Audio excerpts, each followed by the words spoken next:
The death of Michelle Malley's mother was harder than it had to be.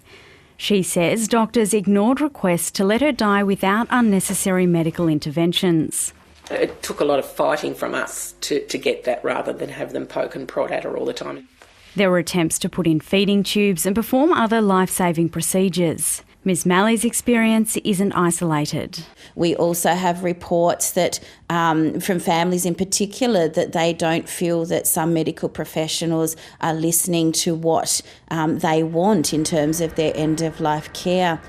In Tasmania's hospitals, overstretched emergency departments are particularly pressured, making end-of-life care more difficult. When you add in the complexities of the care that is required for someone who is palliative and end-of-life, it makes it really difficult treating those patients within that emergency department environment.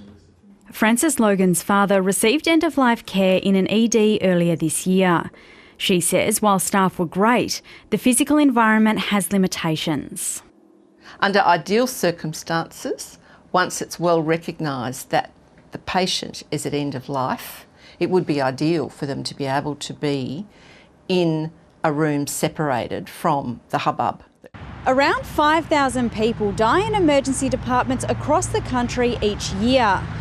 But recent research shows they aren't staffed or designed to care for dying patients. It affects patients, families and workers, prompting calls for more end-of-life education for health staff.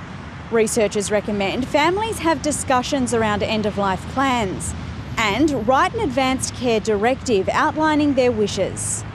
The emergency department, as you know, are generally noisy, frightening, scary places, and they are built for life-saving measures, so there's a juxtaposition. Ms Malley hopes sharing her experience will encourage others to fight for their loved ones' dying wishes. No, she was mum, and she was just always there, always loving. Despite everything, remembered for her life.